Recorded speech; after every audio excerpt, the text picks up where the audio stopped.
porque es bastante más difícil de emplear de lo que uno esperaría.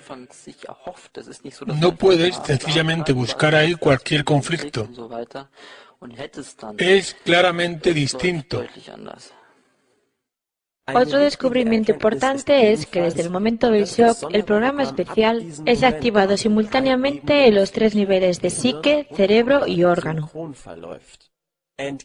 Es un malentendido común que la psique activa los programas especiales, cuando de hecho el conflicto es percibido por todo nuestro organismo de forma integral, causando síntomas en los tres niveles. Lo que experimentamos a nivel psíquico, a través de nuestros pensamientos, un cambio en nuestra forma de ver el mundo, es un síntoma y no una causa. Por favor, recuerde, no estamos hablando de conflictos psicológicos. La psique no causa enfermedades. Precisamente esta concepción llamada psicosomática es refutada por las 5 leyes biológicas. El conflicto biológico, percibido mediante todos los recursos de nuestro organismo, activa un programa especial que nos ayuda a resolver el problema biológico.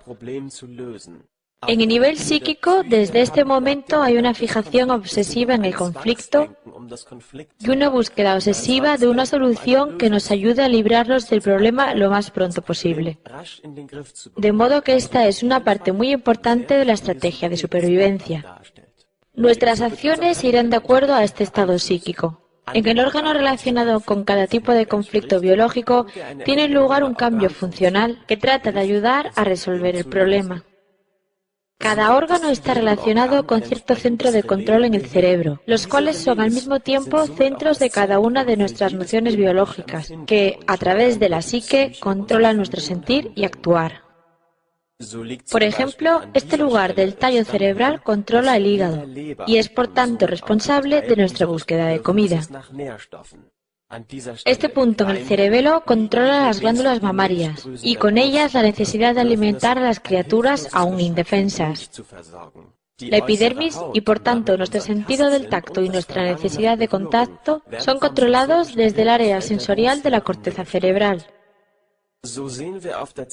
En el nivel cerebral, en el centro de control del órgano respectivo, vemos una estructura circular llamada foco de Hammer.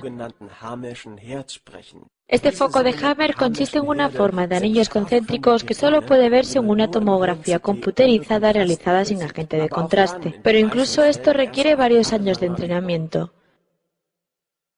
No pueden verse en una resonancia magnética. Cuando pueden verse claramente, la medicina convencional los descarta como artefactos técnicos, errores del aparato. La estricta sincronía entre los tres niveles permite hacer deducciones concluyentes a partir de los datos de un nivel respecto a los otros dos.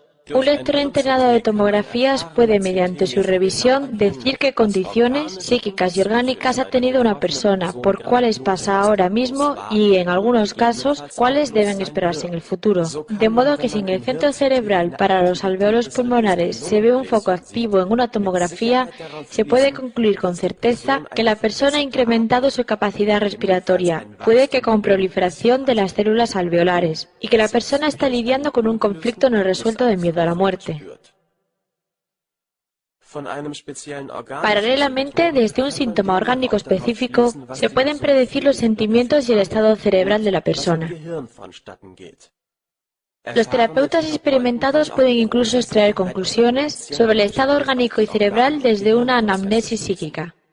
Es natural que el nivel psíquico sea el más complicado de evaluar, pues depende, entre otras cosas, del estado mental de la persona y de su disposición a hablar de sentimientos íntimos. En cualquier caso, se pueden realizar predicciones perfectas a partir de una tomografía para los niveles orgánico y psíquico, siempre que los dispositivos adecuados estén disponibles.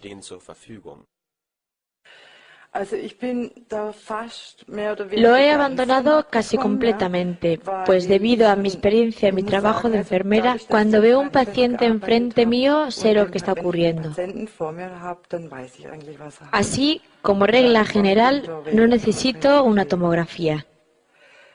Después de todo, creo que es fantástico decir que podemos hacer lectura de tomografías, pero es generalmente sobrevalorado. Debemos mirar al paciente como un todo y no solo a la imagen de una tomografía computerizada. Me confundía cuando alguien me llamaba y me preguntaba si podía hacer una lectura de escáner. Y le contestaba, no, el paciente tiene que venir aquí, tengo que verle. Jesús, nunca me restringiría a mí misma a hacer lectura de tomografías. Los 3 niveles son inseparables entre sí.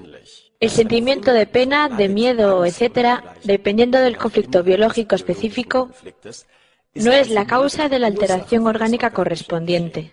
Es una consecuencia del conflicto. Los cambios psíquicos son parte de la estrategia natural para hallar una solución, pues todos los pensamientos orbitan en torno al problema. Ejemplo, el hígado en los 3 niveles. La noción de falta o escasez de alimento requiere una hiperfunción. En el correspondiente centro cerebral vemos un foco de Hammer. Tanto en el órgano como a nivel psíquico desarrollamos esa hiperfunción en este ejemplo. A nivel orgánico, los nutrientes son extraídos de la comida mucho más eficazmente. En el nivel psíquico, estaremos pensando obsesivamente en encontrar una nueva fuente de alimento o un nuevo trabajo, respectivamente.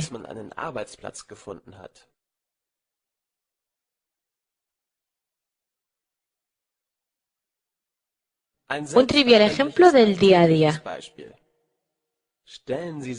Imagine morder este ácido y jugoso limón. Inmediatamente notarán un incremento en la producción de saliva.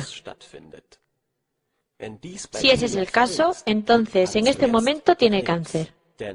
Se da un conflicto con relación al funcionamiento normal. En este caso, se reconoce que no hay suficiente saliva en la boca para una fruta tan ácida. Las glándulas salivales reaccionan inmediatamente con un incremento de su función. Si, por ejemplo, experimento que no puedo conseguir el bocado y el bocado es siempre algo necesario o muy útil para mi supervivencia, esto afectará la amígdala derecha o la glándula salival derecha. Si puedo resolver la situación, quizá en el plazo de unas horas, esto solo llevará al incremento de la secreción de enzimas para poder engullir el bocado más fácilmente. Si puedo mejorar la situación, cuando resuelva el conflicto o la situación se nivele por sí misma, el proceso se modificará y tendré una ligera inflamación en la zona, con la boca un poco seca en ese momento, y entonces el proceso habrá finalizado.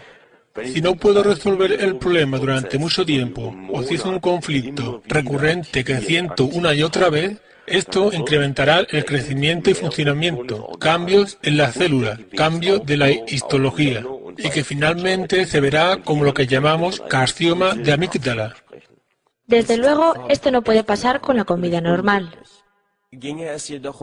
Pero si se trata de algo que percibimos biológicamente como comida, por ejemplo, si la consideramos vital, puede ocurrir así. Así que la cuestión no es si se produce solo un cambio funcional o si hay un crecimiento tumoral, una situación cancerosa. La clave que define esto es solo la intensidad y la duración del mismo proceso. Así que sería incorrecto decir que un determinado conflicto cause ciertos síntomas, lo cual aún no es bien comprendido por mucha gente. En primer lugar, se requiere que la situación sea dramática para la persona. Cómo es interpretada la situación y la duración del conflicto también es decisiva. En un conflicto a corto plazo no puede haber un proceso orgánico notable, pero por el contrario podemos hacer afirmaciones exactas y seguras a partir de un síntoma concreto claramente reconocible, que en cualquier caso debe haber sido precedido por el conflicto correspondiente. Pero no es así a la inversa. No podemos decir, se dio este conflicto, luego deberá presentarse este síntoma. Esa conclusión podría ser correcta, pero no necesariamente. Pero viceversa, sí podemos sacar conclusiones con las leyes naturales. A menudo hay que entender que un órgano no es monolítico. Observemos el pecho como ejemplo. Este consta de diferentes partes y tejidos. Glándulas mamarias, conductos mamarios, tejido adiposo, corium, dermis, epidermis. Evitemos por ello expresiones inadecuadas como cáncer de mama.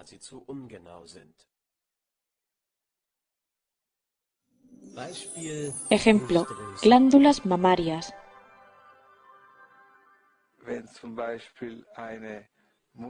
Imaginemos una madre que ha amamantado a su bebé y sus mamas están ahora vacías de leche. Ahora está dando un paseo con el bebé, durmiendo feliz en su carrito.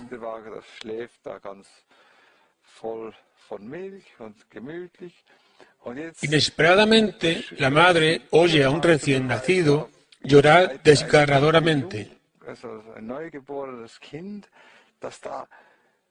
y siente inmediatamente cómo sus pechos se están llenando de leche de nuevo. De modo que es una respuesta biológica. Si hay una criatura que no se siente bien, ella debe producir leche. Pero si una situación similar no dura solo unos momentos, sino un periodo prolongado, por ejemplo, si su bebé está en el hospital seriamente enfermo y la madre teme que no pueda recuperarse, su respuesta biológica será tratar de producir leche. Pero debido a este periodo prolongado, las glándulas mamarias incluso aumentan de tamaño. El sentido de este proceso es que pueda producir aún más leche. Pero sin entender este proceso, sin entender su sentido biológico, solo observaremos la formación de un nódulo, que llamamos cáncer de mama. Esto es toda una nueva visión de un proceso. La medicina se refiere a él como una enfermedad. Hemos visto cómo las glándulas mamarias desarrollan una hiperfunción cuando una criatura requiere cuidados. Un caso podría ser cuando un hijo se hace daño. Pero en un ambiente civilizado hay otras causas de preocupación. Por ejemplo, el niño ha sacado malas notas en el colegio, lo que nos hace preocuparnos por su futuro. O, en fin, cualquier cosa que haga a la madre preocuparse. La hiperfunción de la glándula mamaria también se hará necesaria si el nido familiar es amenazado o destruido. En nuestra civilización, esto puede ser la casa que protege a la familia. En todos los casos, la superproducción de leche está dirigida a ayudar a los otros a superar a salvo un periodo duro. La experiencia nos enseña, en cualquier caso, que las mujeres también reaccionan con las glándulas mamarias a conflictos con otras personas como sus parejas. En esencia, llegamos a un conflicto de cuidado, preocupación por y o pelea con un miembro del nido. Cualquier situación es posible. Lo único importante es la interpretación biológica de un conflicto dado. Una mujer que no está amamantando no producirá leche a pesar de la actividad del programa especial. Sus pechos solo segregarán un líquido seroso. Lo que seguramente está relacionado con que en la naturaleza una madre amamanta casi todo el tiempo sin interrupciones, dado que da a luz cada poco tiempo. Por lo que la menstruación es también más frecuente en la civilización que en la naturaleza. Pero recordemos que todo lo dicho vale únicamente para las glándulas mamarias. Las otras partes del pecho citadas muestran reacciones con su propio sentido ante diferentes circunstancias. De la tercera ley biológica podemos deducir un esquema de cómo lo hacen.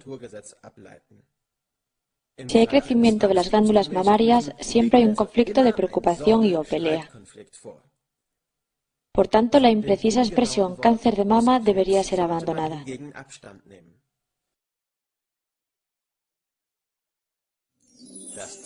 La segunda ley biológica. La segunda ley es de capital importancia en el trabajo práctico con las leyes biológicas. se deriva del funcionamiento normal del sistema nervioso autónomo, que regula todos nuestros procesos somáticos, basándose en nuestras sensaciones y sin nuestra intervención voluntaria. El sistema nervioso autónomo tiene dos ramas, simpático y vagal. Durante el día estamos generalmente en estado simpático-tónico, sin descanso, enérgicos y ocupados. Sería, por ejemplo, el momento para cazar de un predador.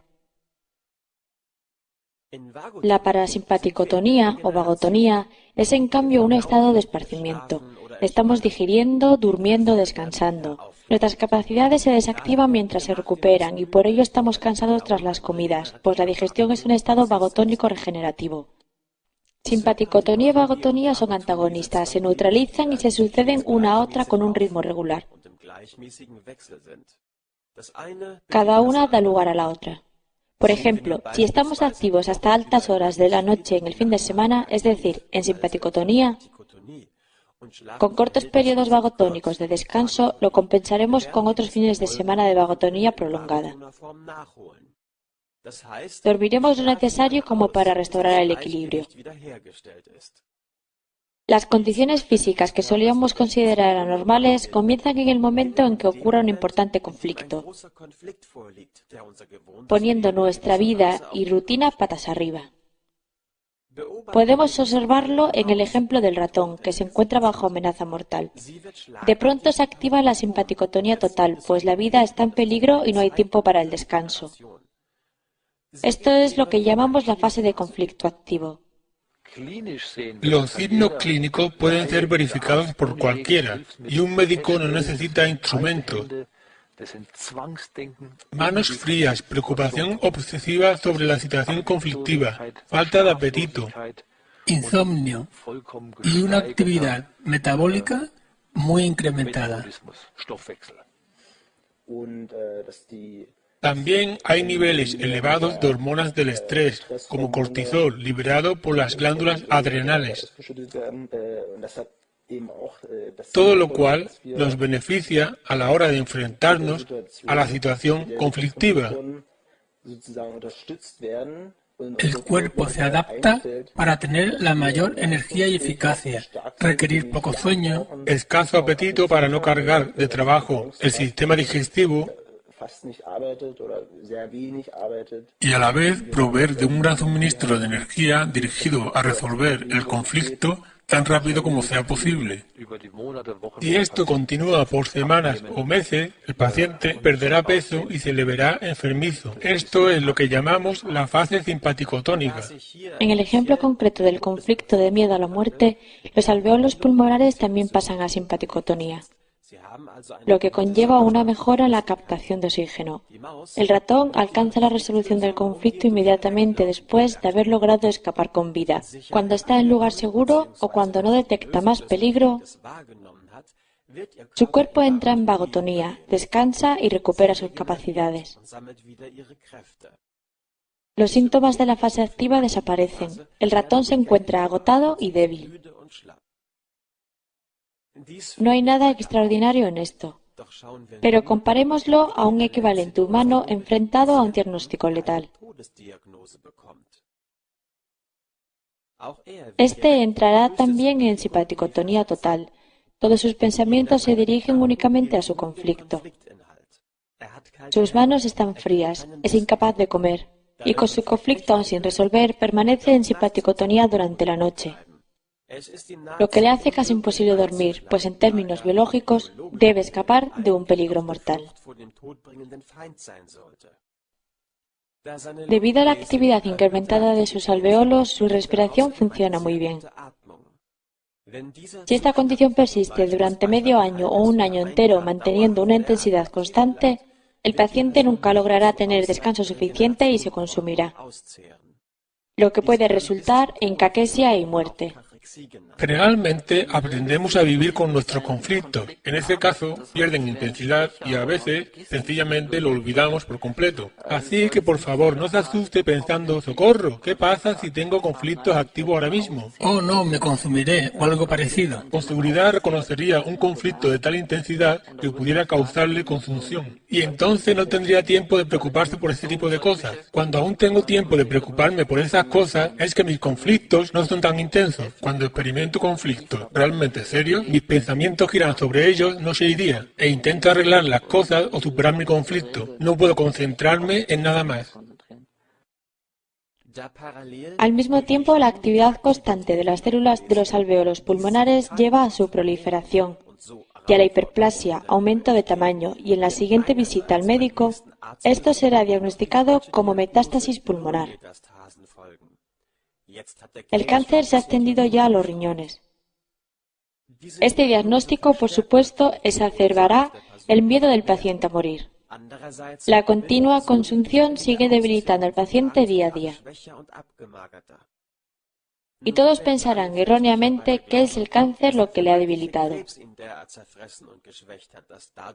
hasta que su vitalidad se va desvaneciendo. Pero la verdad es que el estrés permanente le priva del necesario descanso. Sigue continuamente gastando todos sus recursos y energía sin restaurarlos. Prudentemente, el médico establece un diagnóstico devastador que a nadie deja duda de su sabiduría. Porque si el paciente muere y será solo por ese shock, todos dirán, ¿cómo previó el doctor? Pero si salva al paciente, sin embargo, entonces quedará como un genio, Eugene Roth. Ahora supongamos que nuestro paciente, tras un mes, es tranquilizado por su médico por la razón que sea. Esta resolución de su conflicto le lleva a entrar en vagotonía, que en este caso es al mismo tiempo una fase de reparación o curación. Un mes de simpaticotonía debe ser ahora compensado con la suficiente vagotonía para restaurar el equilibrio. Desde el momento de la resolución, el paciente permanece un mes agotado, tiene las manos calientes, apetito, y ya puede concentrarse en otras cosas como leer un libro, lo que le hubiera resultado imposible cuando el conflicto estaba activo. Su carácter regenerativo había escapado a nuestros conocimientos.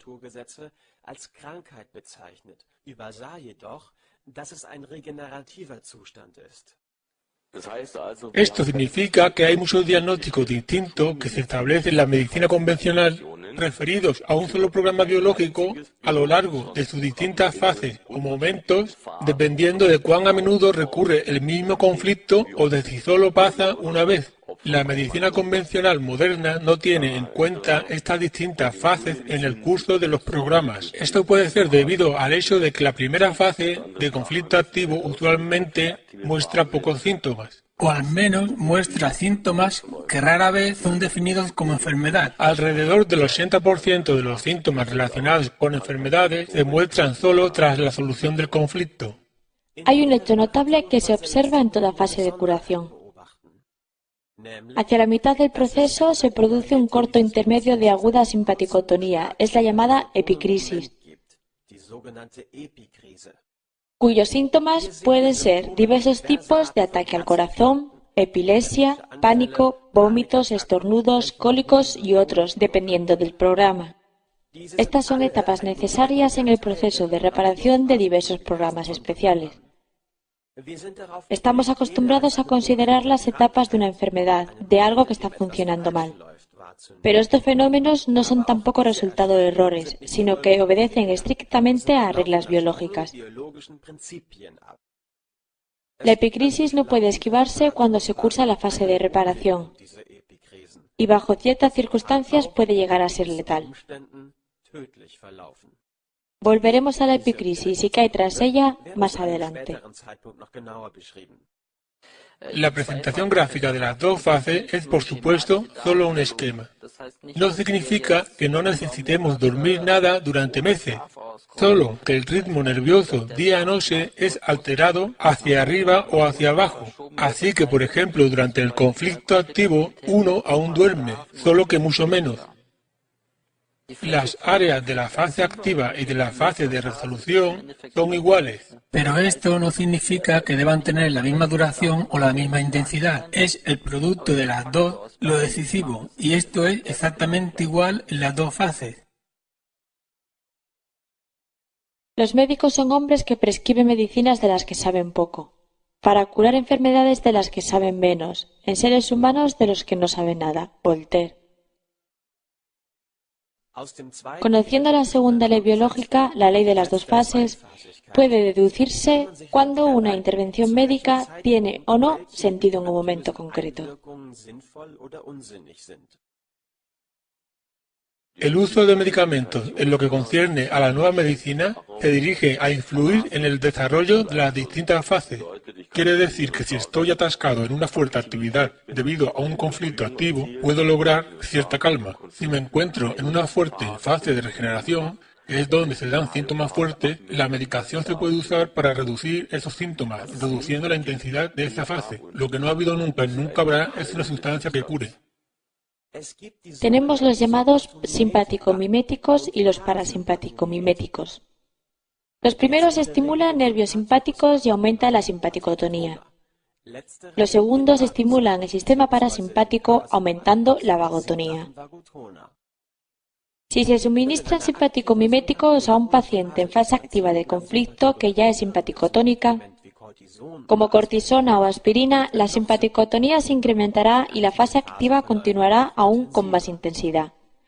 Los parasimpático-miméticos pueden en cambio aliviarle. Puesto que es más bien raro percibir síntomas en la fase activa, la cuestión de los medicamentos se nos presenta sobre todo en la fase de curación, porque es cuando sentimos dolor y no nos sentimos bien.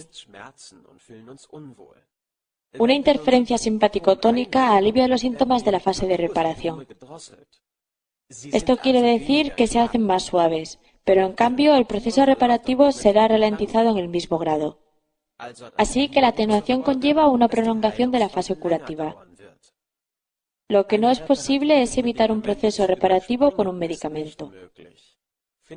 Saltarnos toda la fase evitaría también la necesaria reparación. La vitamina C, por ejemplo, ha mostrado un efecto simpaticotónico y mitiga los síntomas de la fase de reparación. Es por ello que se la considera saludable. Pero también la cola o el café, a través de su cafeína, tienen efectos simpaticotónicos y son, de acuerdo a esta antigua lógica, también saludables. La concepción de la enfermedad como un error de la naturaleza que puede ser corregido por la medicina está lejos de la realidad. A veces nos parecía así porque no conocíamos el contexto de las dos fases. Una intervención simpaticotónica abusiva puede incluso hacer retornar todo el sistema nervioso a la simpaticotonía, en cuyo caso el proceso de reparación se detiene por completo y los síntomas de la fase de conflicto activo comienzan de nuevo. Se acumula así más masa conflictiva por encima de la línea que al final deberá ser reducida por debajo de la línea y eso significa con los síntomas de reparación. Cuando pasa el efecto de la medicina, el proceso reparativo puede continuar. Seguir suprimiendo médicamente los síntomas puede llevar a un ciclo sin fin. Esta es, en todo caso, solo una de las formas de que una condición se torne crónica. Está claro que los medicamentos vagotónicos exacerban los síntomas de la fase de curación, pero también la abrevian, acelerando el proceso. En la llamada nueva medicina, la medicación no está ni prohibida ni desprestigiada, tal como suele informarse falsamente. Lo que es nuevo es que sabemos con más exactitud cuándo emplear cada remedio. El paciente ejerce su responsabilidad y decide o bien soportar ciertos síntomas o bien atenuarlos o demorarlos. En algunas situaciones que podrían acabar siendo letales, la medicación o cirugía es obligatoria. Las intervenciones simpaticotónicas o vagotónicas no solo las consigue la medicina mediante pastillas, etc. Cuando pongo una bolsa de hielo en mi cabeza o hago deporte, también favorezco la simpaticotonía. O si voy a la sauna, me pondré más vagotónico. La afirmación de que, de acuerdo al Dr. Hammer, uno debe de no hacer nada y será curado pasivamente es creída por muchos, pero está lejos de la realidad. Se trata bien de un malentendido, bien de desinformación deliberada. Esperar no es buena idea. Esperar significa no hacer nada. Y ahora, a la luz de las 5 leyes, entendemos que hacer algo es muy importante. Una terapia efectiva a menudo supone cambios fundamentales en el estilo de vida. un cambio en las cosas a las que estamos acostumbrados, no solo la pasividad de tomar una píldora. Desde luego, la condición física debe ser controlada y guiada en lo posible, pero no simplemente anulada o eliminada por medio de una sustancia, sino que respecto a las leyes descubiertas por el Dr. Hammer, observar si hay un conflicto recurrente o si es necesaria una intervención. En todo caso, no hacer nada, que era lo que decían algunas noticias, eso es falso para cualquier caso, cuando se trabaja con las 5 leyes de la naturaleza. Lo que yo vería más bien como inacción es cuando veo un exantema en la piel y le doy cortisona al paciente y ya está. O veo una infección y le doy al paciente antibióticos y ya está. Esto es lo que yo realmente describiría como inactividad. El terapeuta tiene incluso que cuidarse él mismo, porque las conversaciones pueden ser desconcertantes. Tienes que ponerte en el lugar del otro para captar sus sentimientos y su forma de pensar, justo como una enfermera está acostumbrada a hacer. Ejemplo, rinitis. Siempre hay un cambio funcional en todo tejido, que es incapaz de cumplir su función fisiológica normal. En el ejemplo de la rinitis, el tejido es la mucosa nasal, cuyo cometido es olfatear. En cualquier caso, la nariz gotosa y los estornudos son síntomas de la fase de reparación, que comienza tras la resolución del conflicto. La lógica nos dice que este es un conflicto relacionado con olfatear. En la naturaleza se trata de olfatear al enemigo, la familia, una fuente de comida, para prevenir o prever alguna cosa. El ser humano, sin embargo, casi no emplea ya el olfato conscientemente para ese propósito. Pero aún tenemos esta interpretación inconsciente que elude nuestro intelecto. Por ejemplo, cuando buscamos a alguien, usamos la nariz, aun sin ser totalmente conscientes de ello. Los estornudos aislados vienen tras la solución de un corto conflicto de una situación de olfateo, a menos que hubiera partículas irritantes en la nariz. Si la rinitis se extiende en el tiempo, es que hemos sido incapaces de olfatear algo durante un tiempo. ¿Qué pasa? Y he tenido miedo por un momento. Algo apesta. Soy como un animal en el bosque. Huelo algo que no es bueno, que es peligroso. Y luego, cuando me relajo, tengo rinitis. Así que estos síntomas son siempre precedidos por un conflicto de olfato resuelto. Esto puede ocurrir cuando algo no esté claro, cuando no sepamos dónde está algo o alguien, cuando no sabemos qué hacer a continuación o cómo funciona algo, o cuando algo no puede ser claramente reconocido. También cuando somos súbitamente presionados o atacados de algún modo por alguien, lo que significa no haber sido capaces de olfatear al enemigo con tiempo para poder prepararnos, o cualquier otra situación que no hemos sido capaces de prever. También oler algo que no nos gusta como un enemigo o un peligro, o en pocas palabras, cuando sentimos que algo apesta.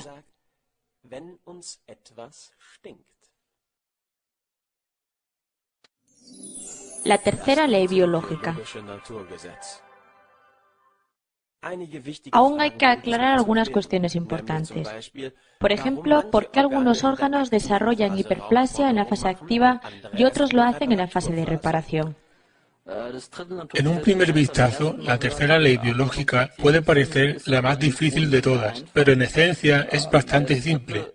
Así que no se preocupe si no la entiende inmediatamente.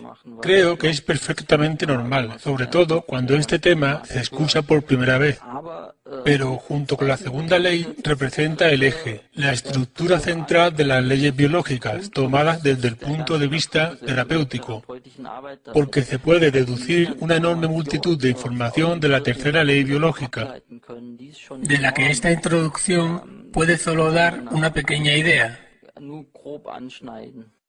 La tercera ley de la naturaleza explica básicamente que toda función fisiológica de nuestro organismo está conectada con su tejido original desarrollado de las 3 capas germinales.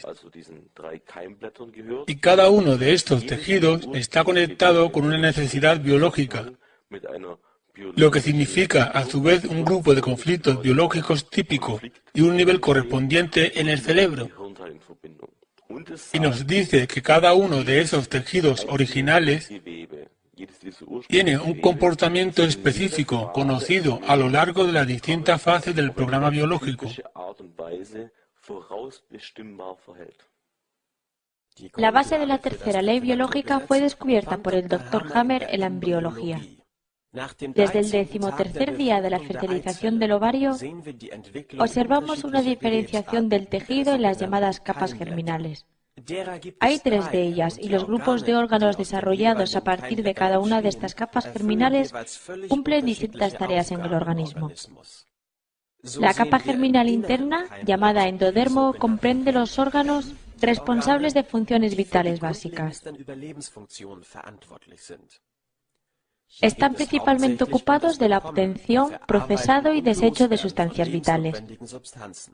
El endodermo es la capa más antigua y da lugar, entre otros, al tracto gastrointestinal, incluyendo hígado, glándulas y pulmones. Estos son órganos con función de absorción. Los pulmones absorben oxígeno, el hígado los nutrientes de la comida.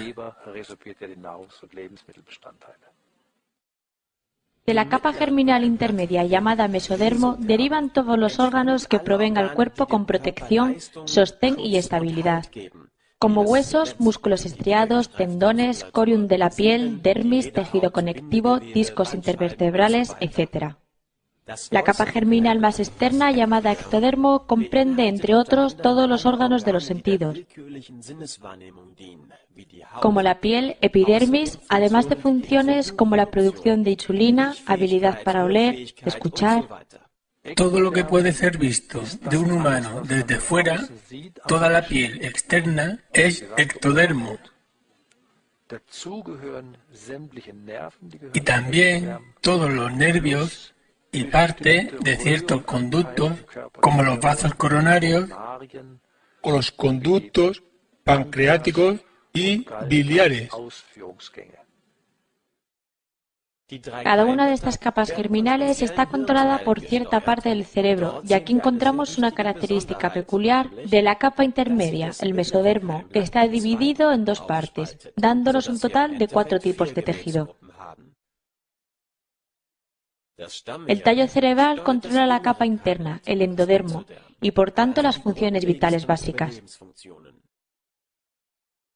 La capa embrionaria intermedia es controlada en parte por el cerebelo y en parte por la médula cerebral.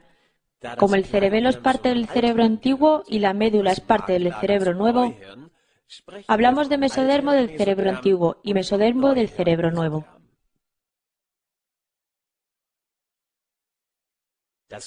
El cerebelo controla las partes del mesodermo que tienen una función protectora, como el corium de la piel, los revestimientos de varios órganos, las glándulas sudoríparas o las glándulas mamarias.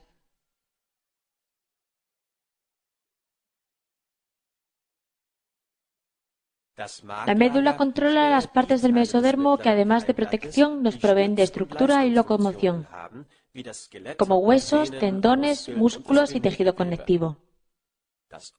La capa germinal más externa, el ectodermo, es controlada desde la corteza cerebral y conlleva la sensación, la comunicación, el territorio, la vida sexual.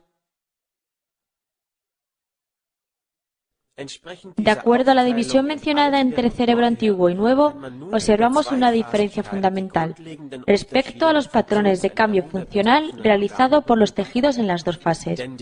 Todos los órganos controlados por el cerebro antiguo, es decir, el endodermo y el mesodermo antiguo, desarrollan una hiperfunción con proliferación celular durante la fase activa de conflicto, en simpaticotonía. En la fase de reparación, que comienza con la resolución del conflicto, el tejido sobrante es descompuesto y la función se normaliza. Los órganos controlados por el cerebro nuevo, es decir, mesodermo nuevo y ectodermo, Desarrollan hipofunción y reducción celular durante la fase activa. Durante la fase de reparación, sus funciones son restauradas y se restituye el tejido perdido. Sin embargo, hay un grupo especial de programas del ectodermo que efectúan solo cambios funcionales, sin crecimiento ni reducción celular. Veamos algunos ejemplos. Los alveolos pulmonares son de origen endodérmico, controlados por el tallo cerebral, pues se ocupan de la absorción del oxígeno. Por ello desarrollan hiperfunción y proliferación celular durante la fase activa. Tras la resolución del conflicto, el excedente de células es descompuesto y la hiperfunción revierte. Del mismo modo, las glándulas mamarias formadas por el mesodermo antiguo incrementan su función y crecen durante la fase activa del conflicto y revierten el proceso en la fase de reparación. Un orden inverso a este se observa en los tejidos controlados desde el cerebro nuevo. Un hueso, por ejemplo, que es parte del mesodermo nuevo, desarrolla reducción celular, llamada necrosis, en la fase activa. Pierde masa y se vuelve poroso y, por tanto, susceptible de fracturas. Esta es la condición que la medicina convencional llama osteoporosis. No está causada por una mala dieta, sino que es un síntoma de un conflicto biológico activo relacionado con el hueso afectado. Pronto veremos más sobre esto. Durante la fase de reparación, los defectos son restituidos, lo que resulta en la condición que llamamos leucemia. Y en una etapa posterior, el hueso incluso desarrolla un excedente celular y mayor densidad, de modo que es más resistente que antes.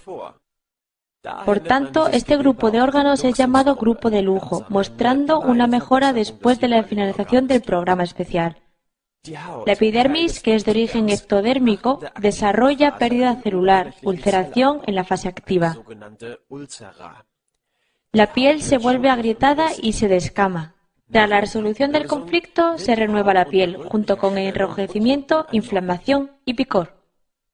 La mayoría de los cambios en el ectodermo aparecen como dilatación de conductos, como los bronquios, arterias, conductos biliares y pancreáticos, conductos mamarios o de varios órganos como glándulas lacrimales o tiroides.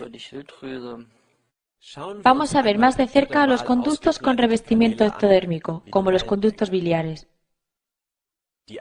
La fase activa conlleva un ensanchamiento del conducto que permite que pase más secreción. Simultáneamente, la disminución de células aumenta este efecto. Como se ha indicado, hay un grupo de órganos en el cual se produce una pérdida de la función, sin disminución de células. Podemos ver como ejemplo el programa para las células encargadas de la producción de insulina.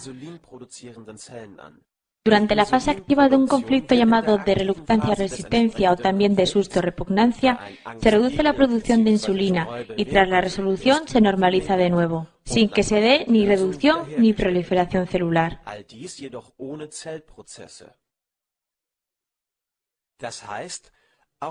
Vemos que incluso condiciones consideradas incurables como la diabetes o la leucemia en un ejemplo anterior se comportan exactamente en conformidad con la ley de las dos fases y tienen una duración limitada siempre que el conflicto haya sido resuelto. No persisten eternamente, sino que operan de acuerdo a las leyes biológicas. Solo la medicación, insulina en este ejemplo, hace que parezca que estas condiciones no pueden cesar por sí mismas, pues la producción normal de insulina se reduce en presencia de un suministro externo de insulina. De modo que permanecemos como adictos a los productos farmacéuticos, excepto en casos de ostensible éxito, de curas alternativas como cambios dietéticos que están basados en un malentendido. De acuerdo a las 5 leyes biológicas, la diabetes no ocurre por casualidad o como resultado de una predisposición genética o una dieta errónea, sino que es un proceso que atravesamos cada día a pequeña escala y con su subsecuente fase curativa.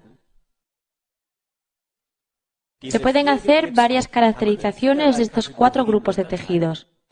De gran importancia como una guía básica es la división de acuerdo a grandes clases de conflictos. Dado que el propósito biológico del endodermo es obtener y procesar sustancias vitales, asociamos esta capa embrionaria interna a los llamados conflictos de bocado. Para el lobo, este bocado es su presa, para el niño puede ser un juguete. Para el adulto, un contrato, un aliciente, dinero, una casa o un coche. ¿Qué órgano será afectado? Depende con precisión del concepto que el individuo tiene sobre el bocado. Cuando un bocado es deseado vehementemente, afecta las amígdalas, las glándulas salivares u órganos adyacentes. Cuando hay que extraer sustancias nutritivas de un bocado, como la renta mensual de una casa, esto se siente en un órgano digestivo. Cuando un bocado debe dividirse en partes iguales, como una herencia, esto puede afectar al páncreas. Cuando necesitamos expulsar un bocado del que ya no podemos extraer nutrientes, como un estoque devaluado, por ejemplo, esto puede ser relacionado con una parte más distal del intestino grueso. Los órganos del mesodermo del cerebro antiguo provienen de protección contra traumas, de modo que se relacionan con conflictos que el ser humano suele sufrir por sentirse mancillado por insultos o ataques verbales, al contrario que en la vida animal. Los tejidos del mesodermo del cerebro nuevo proveen de estabilidad y movimiento al cuerpo. De acuerdo con ello, los conflictos relacionados versan sobre no ser lo bastante bueno o estable, implicando una autodevaluación. Por ejemplo, las rodillas son asociadas a actividad deportiva, como carrera, los dedos con la destreza, los hombros con apoyar, comprender y ser lo bastante bueno para otros. El cráneo y el cuello están ligados a la autoestima intelectual y moral. Las mujeres que no están contentas con sus pechos sienten esto en la columna vertebral detrás del pecho. Un fracaso a nivel sexual es interpretado en relación al cóccix. Los dientes y mandíbulas reaccionan a no ser capaz de morder, no ser capaz de atacar a alguien, de defenderse, de aprovechar una oportunidad o de morder algo. De modo que el contenido específico de los conflictos es determinado por las funciones que realiza cada tejido, ya que el propósito sirve cada parte del cuerpo. Esta relación elude al intelecto de acuerdo solo a nuestra determinación biológica. Cuanto más severo es el conflicto, más sólidos son los tejidos afectados. De modo que los conflictos de autodevaluación más pequeños afectan tejidos como tendones, cartílagos, tejido conectivo, tejido adiposo, etc. Mientras que conflictos de autodevaluación más severos afectan a los huesos. En cualquier caso, hay una reducción celular y necrosis durante la fase activa, y una restitución con dolor durante la fase de reparación. La medicina convencional a menudo diagnostica la fase restitutiva de los huesos como leucemia. La mayor variedad de tipos de conflictos se encuentra en el grupo del ectodermo, pues este se extiende a los recubrimientos del tracto digestivo, órganos de los sentidos y la acción voluntaria. Aquí tenemos conflictos acerca del movimiento muscular, pero también de percibir conscientemente, de tocar, ver, oír, oler, saborear, que conllevan síntomas como tinnitus, alucinaciones acústicas, parálisis, miopía, paranoia, clarividencia, enfermedad de Alzheimer y muchas otras. Está también el amplio e importante campo de conflictos de territorio, sobre el que no podemos extendernos en este documental debido a su complejidad. Los conflictos territoriales pueden resultar en síntomas psíquicos como depresión, ninfomanía, tendencia al suicidio, manía homicida, agresión, logorrea, acciones obsesivo-compulsivas, histeria, autismo, anorexia nerviosa, bulimia, incontinencia, experiencias fuera del cuerpo y retrasos de desarrollo en todos los sentidos. Inkontinenz, außerkörperlichen Erfahrungen und jegliche Art von Reifestopps. Informe de caso, osteosarcoma. En diciembre de 2006 desarrollé de pronto un fuerte dolor de espalda, junto a paroxismo, es decir, los músculos estaban bloqueados y tenía dificultades para respirar.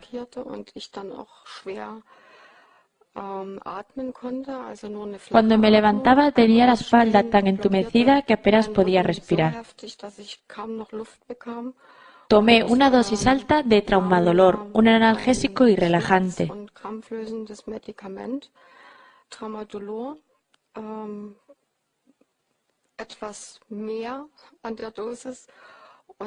Y estuve durmiendo por 20 horas. Inmediatamente me sentí mejor. No me dolía, estaba cansada, podía dormir. Por el momento todo iba bien. Y en tanto el efecto del medicamento iba desapareciendo, me puse mala. Tuve que vomitar.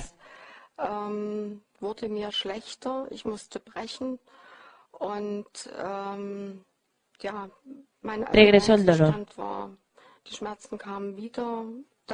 Esto me llevó a examinar mi conocimiento sobre nueva medicina que había adquirido previamente.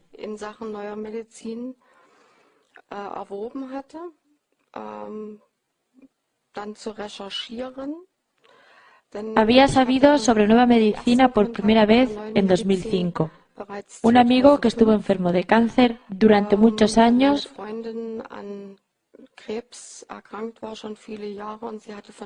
había oído el anuncio de una charla que daría la señora Pilar, y ambos habíamos atendido a la charla.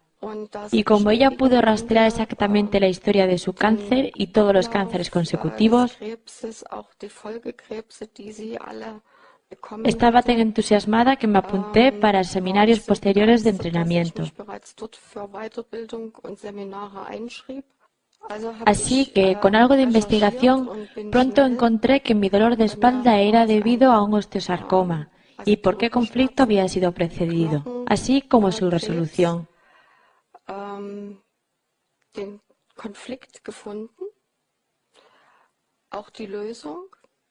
Estaba claro para mí qué había ocurrido realmente.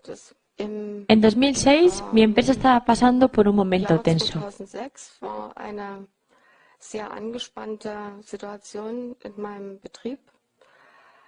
Se prescindió de muchos empleados. En mi trabajo estoy a cargo de una gran área y de muchos clientes. Se hizo una reforma completa de la estructura de este área, que supuso un gran reto.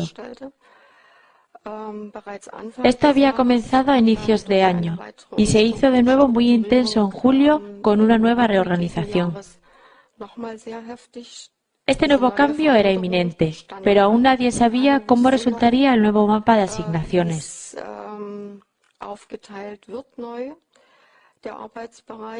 Y en la mañana antes de la reunión en la que iba a anunciarse, después de las 10, revisé mis emails mientras trabajaba y supe cuál era la nueva área que me habían asignado.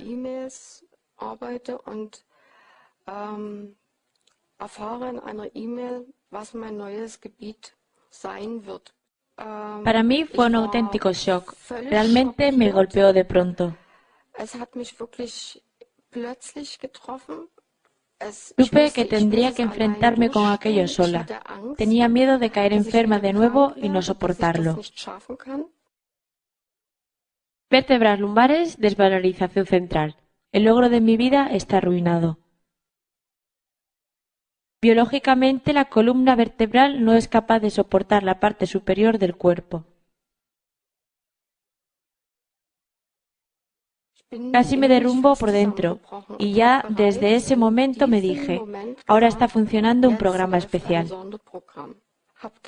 Desde entonces estuve trabajando intensamente hasta el final del año.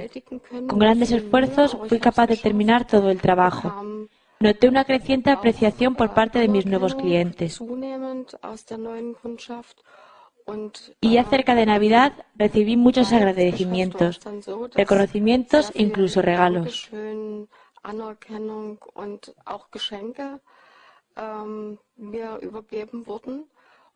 Y unos días antes de Navidad estaba en mi salón diciéndome a mí misma de forma bastante clásica, bien hecho, al fin lo has logrado.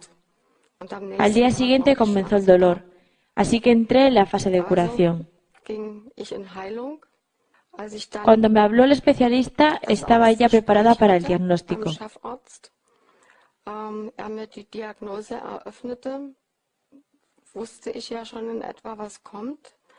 Hay múltiples metástasis en distintos lugares de la columna vertebral. La IRM, resonancia magnética, muestra sombras que sugieren metástasis. Es necesario de forma urgente un nuevo examen. Querían citarme para una cintigrafía y enviarme al hospital.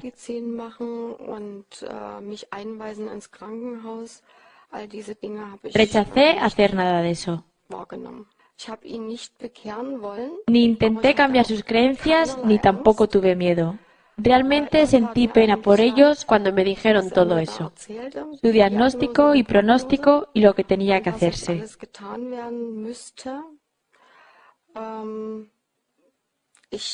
Les dije que tenía una visión diferente de esas cosas, aunque consideraría sus propuestas, pero que definitivamente no aceptaría ni cirugía ni quimioterapia. Al día siguiente comenzó un bombardeo de llamadas telefónicas. Fui llamada muy a menudo y me preguntaban cuándo iba a ir al hospital. Me urgían a fijar una fecha. Tras varias llamadas sucumbí y para que me dejaran tranquila fijé una reunión para 4 semanas después.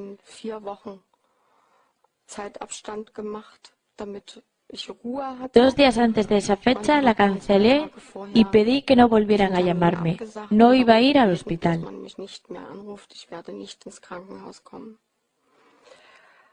Durante ese tiempo me realicé una tomografía sin agentes de contraste. Y por supuesto, el radiólogo me preguntó para qué. Le dije simplemente que la necesitaba. Así que, aunque con cierta reluctancia, se hizo la tomografía. Después me dijo que todo estaba bien y solo tenía que esperar a que escribiera su análisis. Solicité que no me fuera entregado ningún análisis. De todas formas, recibí todo. Y quise visitar al Dr. Hammer. Hablé con él una vez por teléfono. Tuvimos una profunda, honesta y alentadora conversación. Antes de que pudiéramos fijar una fecha de encuentro, fue de nuevo al exilio. A través de la poca gente que conocía relacionada con la nueva medicina, encontré un terapeuta en Colonia y contacté con él.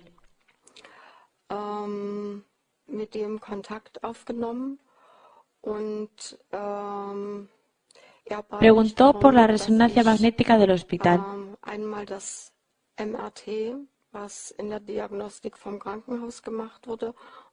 Y me pidió una nueva tomografía de la parte afectada de la columna vertebral.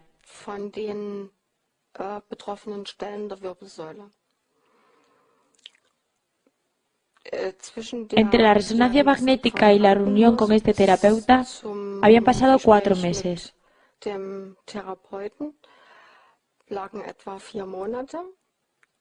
Pude encontrar una consulta radiológica donde se aplica la nueva medicina.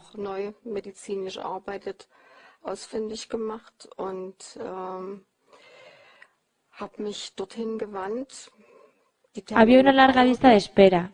Finalmente obtuve mi tomografía en junio.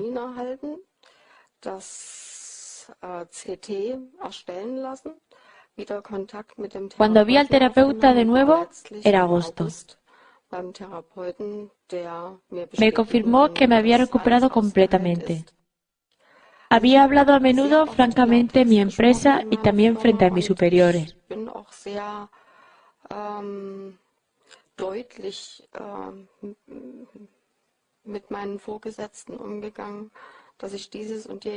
Dije que no haría más esto o aquello, pero continué haciendo mi trabajo y día tras día me las arreglé para hacerlo satisfactoriamente.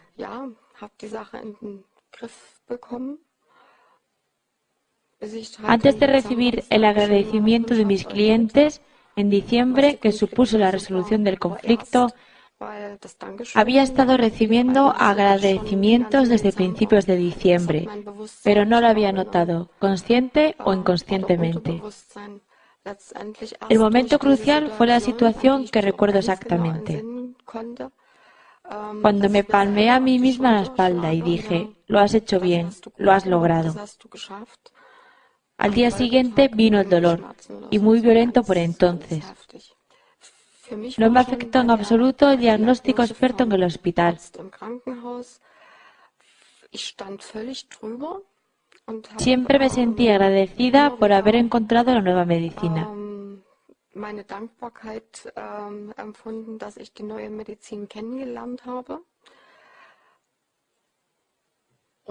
La confirmación por parte del terapeuta fue solo otra prueba de que es correcta.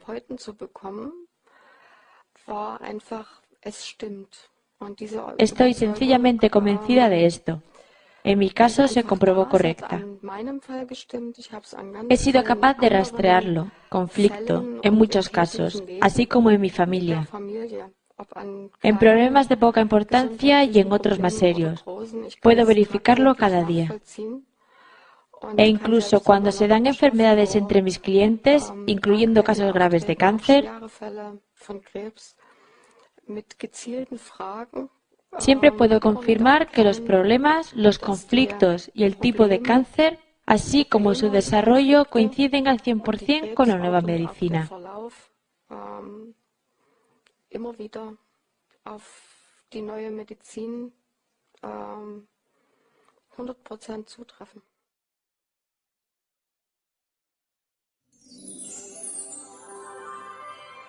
La cuarta ley biológica.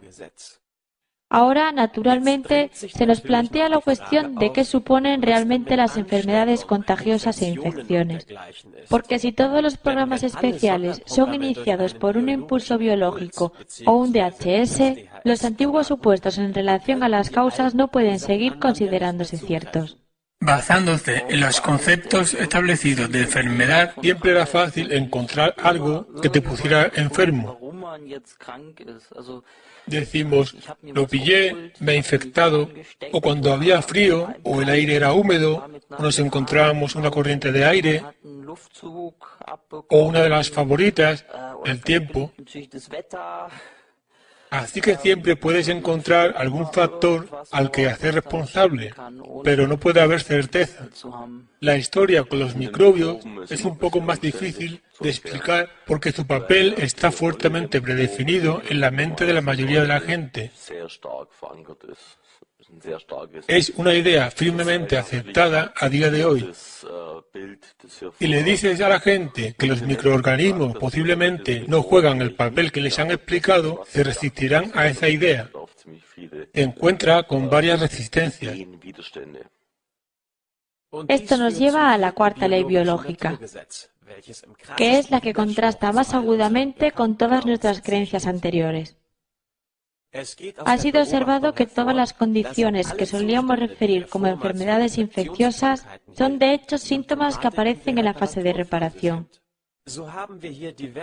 Esto comprende varias formas de tos, coriza, catarro de nariz, el llamado cáncer de cuello de útero, exantemas, tuberculosis, herpes, varias de las llamadas enfermedades venéreas, el pie de atleta y otras.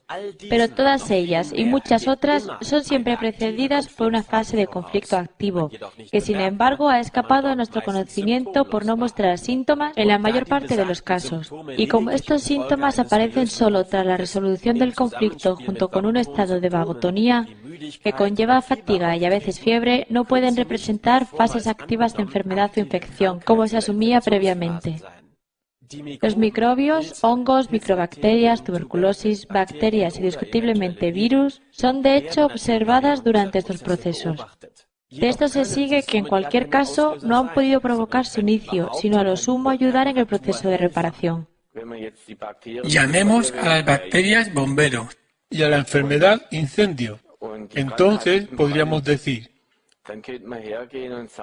cada vez que veo una casa ardiendo, también veo a los bomberos a su lado. ¡Qué extraño!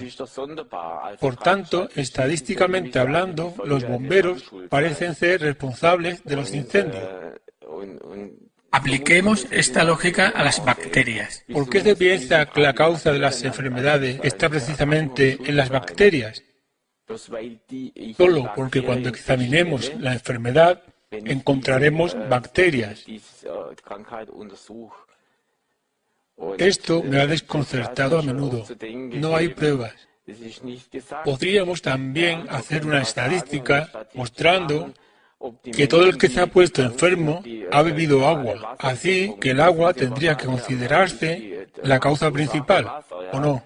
Por supuesto, las observaciones de los microorganismos realizadas por la medicina convencional, como aparecen en la fase sintomática, esas observaciones son correctas. Desde un punto de vista científico, en lo que respecta a las 5 leyes de la naturaleza, estos gérmenes no son la causa, sino una parte de todo el proceso. Prácticamente comienzan a mostrarse con los síntomas y desaparecen con la desaparición de estos síntomas. Esto no es el resultado de, por ejemplo, los antibióticos, como se pensaba. Estos antibióticos solo ralentizarán o detendrán el proceso. Tan pronto como pase su efecto, tanto los síntomas como los gérmenes aparecerán de nuevo. De acuerdo a lo que sabemos hoy, los antibióticos trabajan a nivel cerebral. Realmente, puesto que la actividad de los gérmenes se presenta en la fase sintomática, en la regeneración, durante la curva vagotónica, los antibióticos afectan el sistema nervioso autónomo, creando algo más de simpaticotonía. Un estrés artificial, un estrés psicológico artificial que reduce los síntomas y detiene la actividad de los gérmenes. Y esto es lo que establece la cuarta ley biológica. Hongos, micobacterias tuberculosas son los ayudantes durante la fase de reparación controlada por el cerebro antiguo. Las bacterias, indiscutiblemente los virus, desarrollan su actividad si lo hacen en la fase de reparación de los tejidos controlados por el cerebro nuevo. Deberíamos considerar estas criaturas microscópicas, hongos, micobacterias, bacterias y virus, en tanto existan, como microcirujanos cuyos servicios se hacen necesarios en la fase de curación. De modo que, por ejemplo, un adenocarcioma de las glándulas mamarias que puede generarse y crecer tras un conflicto de preocupación o pelea es descompuesto durante la fase de reparación del conflicto. Durante la fase activa del conflicto, estas micobacterias han proliferado proporcionalmente al tumor.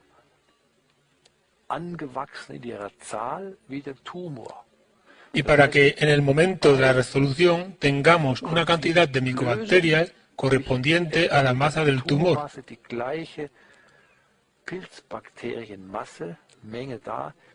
Entonces, rápidamente transforman el tumor en uno con pus en su interior para que pueda ser asimilado, proceso en el cual a veces estalla a través de la piel y se desarrolla como una perfecta cicatriz. Todo esto siempre que desde el principio estuvieran presentes estas bacterias. Puede ser peligroso el que una persona tenga dentro del sistema digestivo un gran crecimiento de tejido y este no pueda ser reducido en la fase de reparación. Esto puede conllevar un bloqueo intestinal, un íleo, un bloqueo mecánico. En un caso como ese es necesaria una intervención quirúrgica. Si las bacterias correspondientes u hongos están presentes, pueden ayudar a reducir el tejido de una forma natural, renormalizando la situación sin influencia externa. Así que estos gérmenes son simbiontes que nos ayudan. Viven en nosotros ayudando a optimizar el proceso de reparación. Si nos fijamos en las enfermedades solo a nivel sintomático, podemos ver a los gérmenes como en su causa. Y este es un desarrollo de la vieja creencia de guerra y destrucción dentro del organismo, de la creencia en un sistema inmune, en que hay un ejército y unos enemigos contra los que se debe luchar. Una vez que entendamos las 5 leyes naturales, entenderemos que estos gérmenes nunca han sido el enemigo, sino únicamente ayudantes a lo largo de un proceso biológico. Cuando se lleva a cabo cualquier estudio desde la medicina convencional, se observa la realidad necesariamente. Sin embargo, como la interpretan a menudo, nos provoca una sonrisa. Un científico médico alemán examinó casos de remisión espontánea del cáncer y observó que todas las remisiones espontáneas coinciden con infecciones febriles. lo que por supuesto está claramente de acuerdo con las leyes biológicas. Creo que el último año se hizo un estudio notable. La descomposición de los cánceres tiene lugar en la fase de curación, cuando también se da fiebre y las llamadas enfermedades infecciosas. Sabemos también que los microbios juegan un papel en esto, etc. Pero, ¿qué han sacado de todo esto? Creen que la elevada temperatura corporal causada por la fiebre podría quemar las células cancerígenas o algo así. Así que todo es retocado para encajar en esa lucha que quieren ver. Para los tejidos controlados por los niveles cerebrales más nuevos, no creemos que los gérmenes sean elementos necesarios para la reparación, sino potenciadores del proceso. No sabemos qué es lo que ocurre si las bacterias no están presentes cuando un músculo o hueso se repara. No obstante, hay una reparación y cicatrización. Son necesarias solo para una reparación óptima en los tejidos controlados por el cerebro antiguo, es decir, los tejidos controlados por el tallo cerebral y cerebelo. Pero por supuesto la ciencia no se detiene y es necesario descubrir más al respecto. Puede que el papel de los gérmenes en tejidos del cerebro nuevo sea mal comprendido. La teoría de las bacterias invadiéndonos y causando enfermedades queda invalidada por completo. Cuando considero que tengo dolor de garganta, pero ni coriza, inflamación nasal, ni sinusitis, tan solo un pequeño dolor en la garganta, aunque las mismas bacterias van a todas partes, pero yo solo lo siento en esta parte, puesto que esta zona está actualmente en una fase de curación. Tenemos que despertarnos de nuestra hipnosis de la bestia maligna que intenta devorarnos o de los microbios malvados causándonos daño. Si lo miramos desde un punto de vista científico y desinteresado, todos, y los médicos y científicos en primer lugar, entenderán exactamente qué sucede realmente ahí. Pero, ¿qué hay de las epidemias, las enfermedades en masa y reaccionan inmediatamente con un incremento de su función? Si, por ejemplo, experimento que no puedo conseguir el bocado y el bocado es siempre algo necesario o muy útil para mi supervivencia, esto afectará la amígdala derecha o la glándula salival derecha.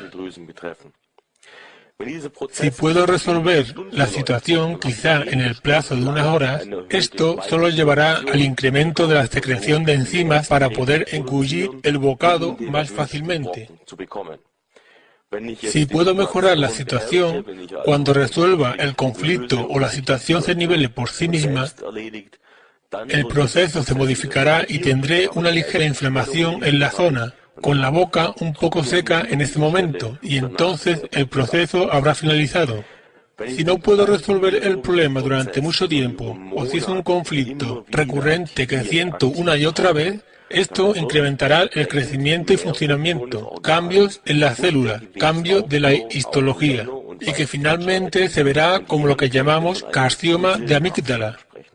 Desde luego, esto no puede pasar con la comida normal. Pero si se trata de algo que percibimos biológicamente como comida, por ejemplo, si la consideramos vital, puede ocurrir así.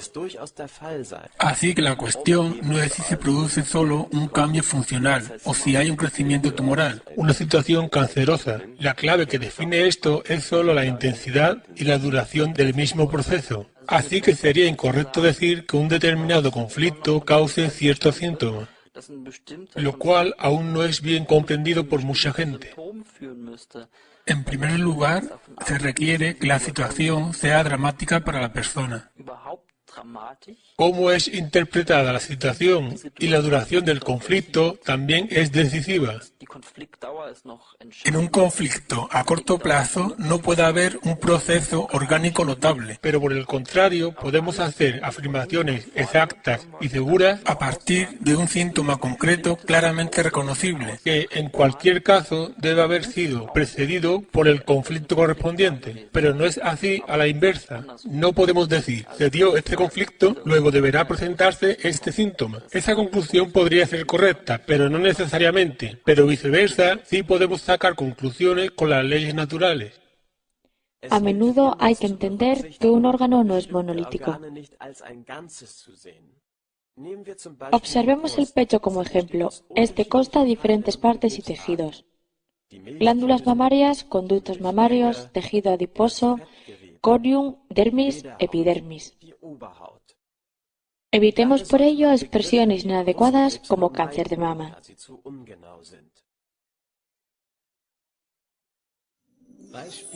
Ejemplo, glándulas mamarias.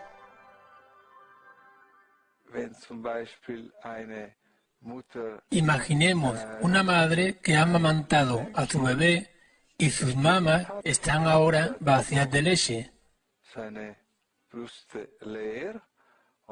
Ahora está dando un paseo con el bebé, durmiendo feliz en su carrito.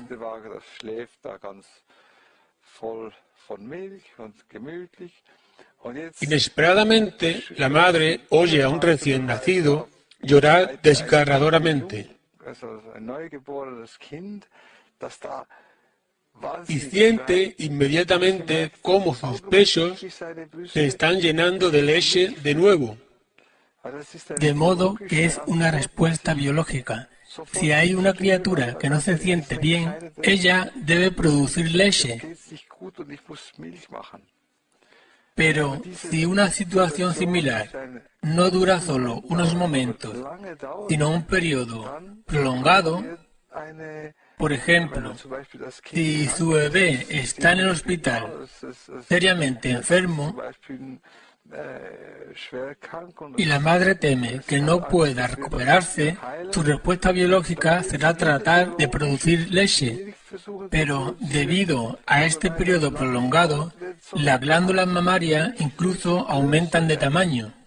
El sentido de este proceso es que pueda producir aún más leche. Pero sin entender este proceso, sin entender su sentido biológico, solo observaremos la formación de un nódulo, que llamamos cáncer de mama. Esto es toda una nueva visión de un proceso. La medicina se refiere a él como una enfermedad. Hemos visto cómo las glándulas mamarias desarrollan una hiperfunción cuando una criatura requiere cuidados. Un caso podría ser cuando un hijo se hace daño. Pero en un ambiente civilizado hay otras causas de preocupación. Por ejemplo, el niño ha sacado malas notas en el colegio, lo que nos hace preocuparnos por su futuro. O, en fin, cualquier cosa que haga a la madre preocuparse. La hiperfunción de la glándula mamaria también se hará necesaria si el nido familiar es amenazado o destruido. En nuestra civilización, esto puede ser la casa que protege a la familia. En todos los casos, la superproducción de leche está dirigida a ayudar a los otros a superar a salvo un periodo duro.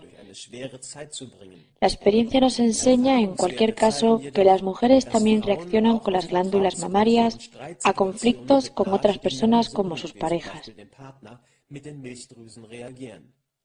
En esencia, llegamos a un conflicto de cuidado, preocupación por y o pelea con un miembro del nido.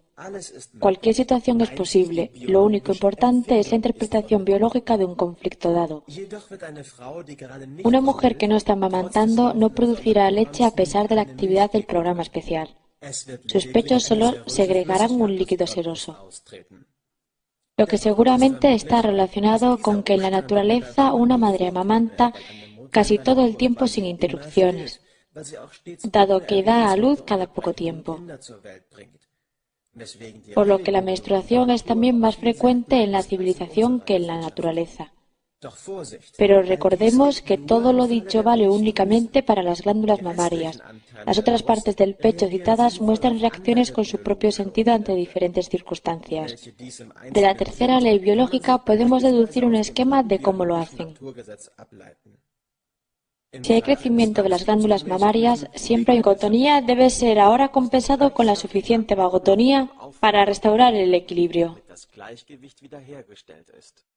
Desde el momento de la resolución, el paciente permanece un mes agotado, tiene las manos calientes, apetito, y ya puede concentrarse en otras cosas como leer un libro, lo que le hubiera resultado imposible cuando el conflicto estaba activo. Su carácter regenerativo había escapado a nuestros conocimientos.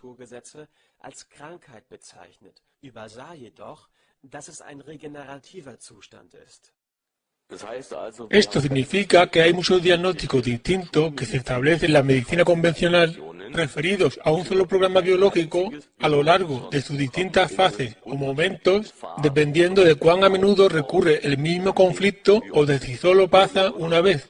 La medicina convencional moderna no tiene en cuenta estas distintas fases en el curso de los programas. Esto puede ser debido al hecho de que la primera fase de conflicto activo usualmente muestra pocos síntomas. O al menos muestra síntomas que rara vez son definidos como enfermedad. Alrededor del 80% de los síntomas relacionados con enfermedades se muestran solo tras la solución del conflicto. Hay un hecho notable que se observa en toda fase de curación.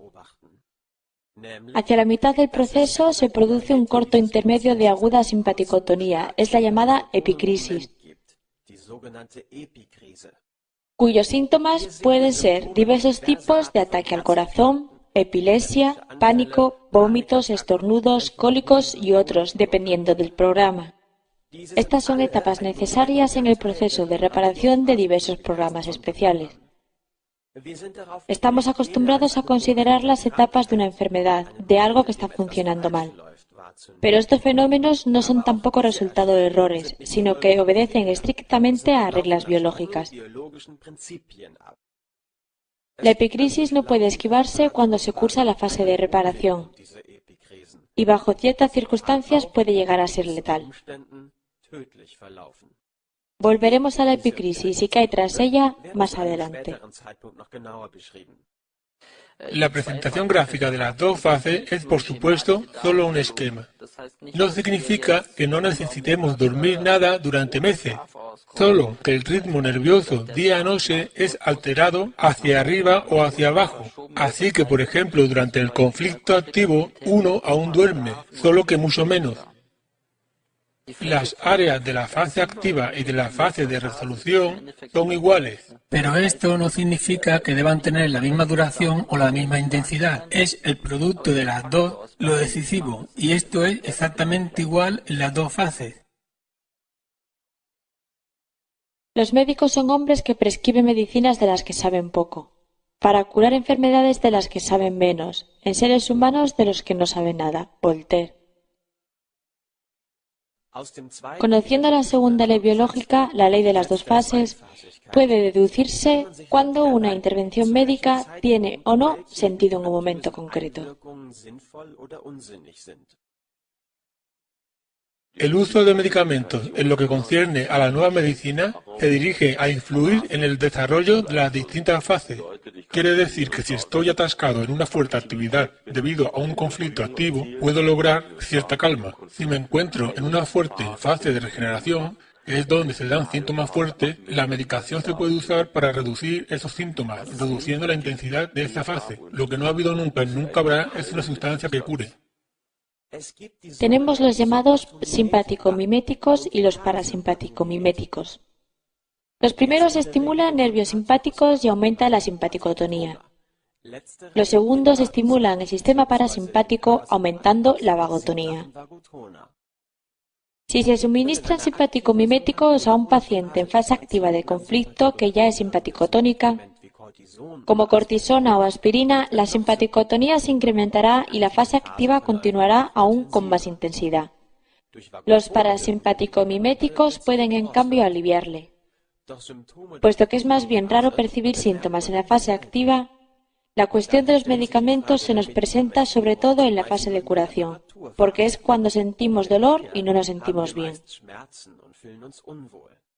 Una interferencia simpático-tónica alivia los síntomas de la fase de reparación. Esto quiere decir que se hacen más suaves, pero en cambio el proceso reparativo será ralentizado en el mismo grado. Así que la atenuación conlleva una prolongación de la fase curativa. Lo que no es posible es evitar un proceso reparativo con un medicamento. Saltarnos toda la fase evitaría también la necesaria reparación. La vitamina C, por ejemplo, ha mostrado un efecto simpático-tónico y mitiga los síntomas de la fase de reparación. Es por ello que se la considera saludable. Pero también la cola o el café, a través de su cafeína, tienen efectos simpático-tónicos y son, de acuerdo a esta antigua lógica, también saludables. La concepción de la enfermedad como un error de la naturaleza que puede ser corregido por la medicina está lejos de la realidad. A veces nos parecía así porque no conocíamos el contexto de las dos fases. Una intervención simpático-tónica abusiva puede incluso hacer retornar todo el sistema nervioso a la simpaticotonía, en cuyo caso el proceso de reparación se detiene por completo y los síntomas de la fase de conflicto activo comienzan de nuevo. Se acumula así más masa conflictiva por encima de la línea que al final deberá ser reducida por debajo de la línea y eso significa con los síntomas de reparación. Cuando pasa el efecto de la medicina, el proceso reparativo puede continuar.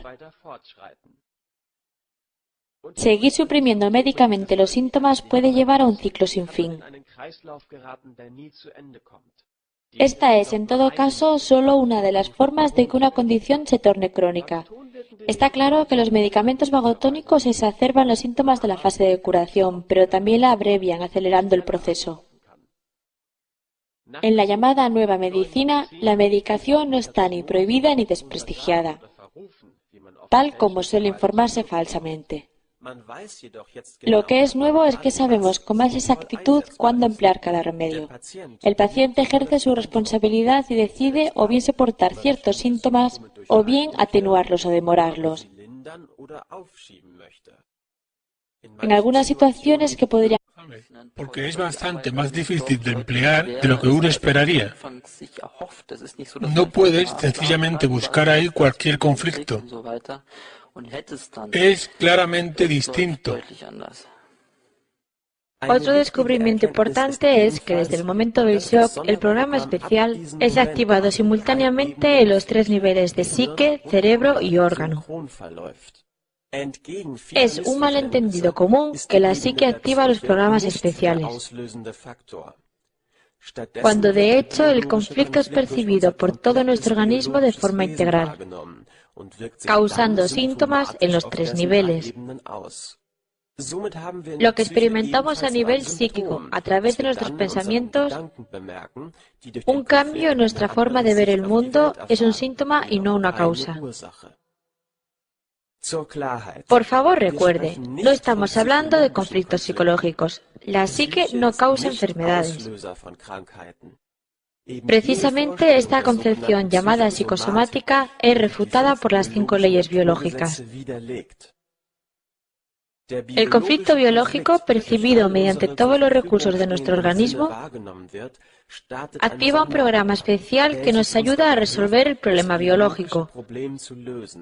En el nivel psíquico, desde este momento hay una fijación obsesiva en el conflicto y una búsqueda obsesiva de una solución que nos ayude a librarnos del problema lo más pronto posible. De modo que esta es una parte muy importante de la estrategia de supervivencia. Nuestras acciones irán de acuerdo a este estado psíquico. En el órgano relacionado con cada tipo de conflicto biológico tiene lugar un cambio funcional que trata de ayudar a resolver el problema. Cada órgano está relacionado con cierto centro de control en el cerebro, los cuales son al mismo tiempo centros de cada una de nuestras nociones biológicas, que, a través de la psique, controlan nuestro sentir y actuar. Por ejemplo, este lugar del tallo cerebral controla el hígado y es por tanto responsable de nuestra búsqueda de comida. Este punto en el cerebelo controla las glándulas mamarias y con ellas la necesidad de alimentar a las criaturas aún indefensas. La epidermis y, por tanto, nuestro sentido del tacto y nuestra necesidad de contacto son controlados desde el área sensorial de la corteza cerebral.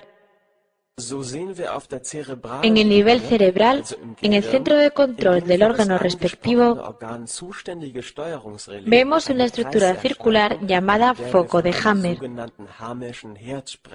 Este foco de Hammer consiste en una forma de anillos concéntricos que solo puede verse en una tomografía computerizada realizada sin agente de contraste, pero incluso esto requiere varios años de entrenamiento. No pueden verse en una resonancia magnética. Cuando pueden verse claramente, la medicina convencional los descarta como artefactos técnicos, errores del aparato. La estricta sincronía entre los tres niveles permite hacer deducciones concluyentes a partir de los datos de un nivel respecto a los otros dos. Un lector entrenado de tomografías puede, mediante su revisión, decir qué condiciones psíquicas y orgánicas ha tenido una persona, por cuáles pasa ahora mismo y, en algunos casos, cuáles deben esperarse en el futuro. De modo que si en el centro cerebral para los alveolos pulmonares se ve un foco activo en una tomografía, se puede concluir con certeza que la persona ha incrementado su capacidad respiratoria, puede que con proliferación de las células alveolares, y que la persona está lidiando con un conflicto no resuelto de miedo a la muerte. Paralelamente, desde un síntoma orgánico específico, se pueden predecir los sentimientos y el estado cerebral de la persona. Los terapeutas experimentados pueden incluso extraer conclusiones sobre el estado orgánico y cerebral desde una anamnesis psíquica. Es natural que el nivel psíquico sea el más complicado de evaluar, pues depende, entre otras cosas, del estado mental de la persona y de su disposición a hablar de sentimientos íntimos. En cualquier caso, se pueden realizar predicciones perfectas a partir de una tomografía para los niveles orgánico y psíquico, siempre que los dispositivos adecuados estén disponibles.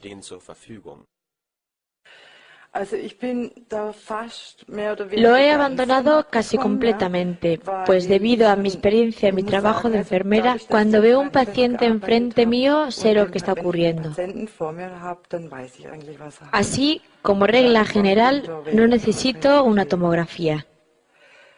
Después de todo, creo que es fantástico decir que podemos hacer lectura de tomografías, pero es generalmente sobrevalorado. Debemos mirar al paciente como un todo y no solo a la imagen de una tomografía computerizada. Me confundía cuando alguien me llamaba y me preguntaba si podía hacer una lectura de escáner. Y le contestaba, no, el paciente tiene que venir aquí, tengo que verle. Jesús, nunca me restringiría a mí misma a hacer lectura de tomografías. Los tres niveles son inseparables entre sí. El sentimiento de pena, de miedo, etc., dependiendo del conflicto biológico específico, no es la causa de la alteración orgánica correspondiente. Es una consecuencia del conflicto. Los cambios psíquicos son parte de la estrategia natural para hallar una solución, pues todos los pensamientos orbitan en torno al problema. Ejemplo, el hígado en los tres niveles. La noción de falta o escasez de alimento requiere una hiperfunción. En el correspondiente centro cerebral vemos un foco de Hammer. Tanto en el órgano como a nivel psíquico desarrollamos esa hiperfunción en este ejemplo. A nivel orgánico, los nutrientes son extraídos de la comida mucho más eficazmente. En el nivel psíquico, estaremos pensando obsesivamente en encontrar una nueva fuente de alimento o un nuevo trabajo, respectivamente.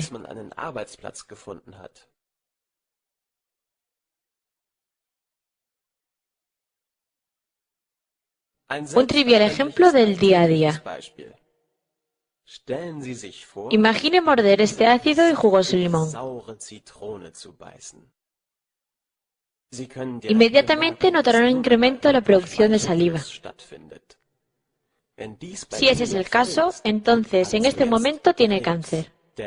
Se da un conflicto con relación al funcionamiento normal. En este caso, se reconoce que no hay suficiente saliva en la boca para una fruta tan ácida. Las glándulas salivales reaccionan a acabar siendo letales, la medicación o cirugía es obligatoria.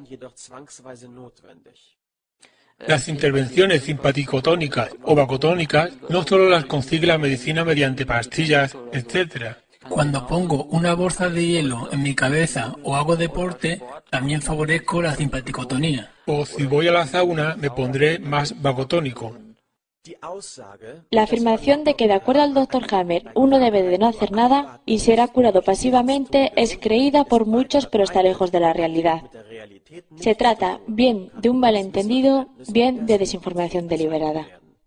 Esperar no es buena idea. Esperar significa no hacer nada. Y ahora, a la luz de las 5 leyes, entendemos que hacer algo es muy importante. Una terapia efectiva a menudo supone cambios fundamentales en el estilo de vida. Un cambio en las cosas a las que estamos acostumbrados, no solo la pasividad de tomar una píldora. Desde luego, la condición física debe ser controlada y guiada en lo posible, pero no simplemente anulada o eliminada por medio de una sustancia, sino que respecto a las leyes descubiertas por el Dr. Hammer, observar si hay un conflicto recurrente o si es necesaria una intervención. En todo caso, no hacer nada, que era lo que decían algunas noticias, eso es falso para cualquier caso. Cuando se trabaja con las 5 leyes de la naturaleza. Lo que yo vería más bien como inacción es cuando veo un exantema en la piel y le doy cortisona al paciente y ya está. O veo una infección y le doy al paciente antibióticos y ya está. Esto es lo que yo realmente describiría como inactividad. El terapeuta tiene incluso que cuidarse él mismo, porque las conversaciones pueden ser desconcertantes. Tienes que ponerte en el lugar del otro para captar sus sentimientos y su forma de pensar, justo como una enfermera está acostumbrada a hacer. Ejemplo, rinitis. Siempre hay un cambio funcional en todo tejido, que es incapaz de cumplir su función fisiológica normal. En el ejemplo de la rinitis, el tejido es la mucosa nasal, cuyo cometido es olfatear. En cualquier caso, la nariz gotosa y los estornudos son síntomas de la fase de reparación, que comienza tras la resolución del conflicto. La lógica nos dice que este es un conflicto relacionado con olfatear. En la naturaleza se trata de olfatear al enemigo, la familia, una fuente de comida, para prevenir o prever alguna cosa. El ser humano, sin embargo, casi no emplea ya el olfato conscientemente para ese propósito. Pero aún tenemos esta interpretación inconsciente que elude nuestro intelecto. Por ejemplo, cuando buscamos a alguien, usamos la nariz, aun sin ser totalmente conscientes de ello. Los estornudos aislados vienen tras la solución de un corto conflicto de una situación de olfateo, a menos que hubiera partículas irritantes en la nariz. Si la rinitis se extiende en el tiempo, es que hemos sido incapaces de olfatear algo durante un tiempo. ¿Qué pasa? Y he tenido miedo por un momento. Algo apesta. Soy como un animal en el bosque. Huelo algo que no es bueno, que es peligroso. Y luego, cuando me relajo, tengo rinitis. Así que estos síntomas son siempre precedidos por un conflicto de olfato resuelto. Esto puede ocurrir cuando algo no esté claro, cuando no sepamos dónde está algo o alguien, cuando no sabemos qué hacer a continuación o cómo funciona algo, o cuando algo no puede ser claramente reconocido. También cuando somos súbitamente presionados o atacados de algún modo por alguien, lo que significa no haber sido capaces de olfatear al enemigo con tiempo para poder prepararnos, o cualquier otra situación que no hemos sido capaces de prever. También oler algo que no nos gusta como un enemigo o un peligro, o en pocas palabras, cuando sentimos que algo apesta.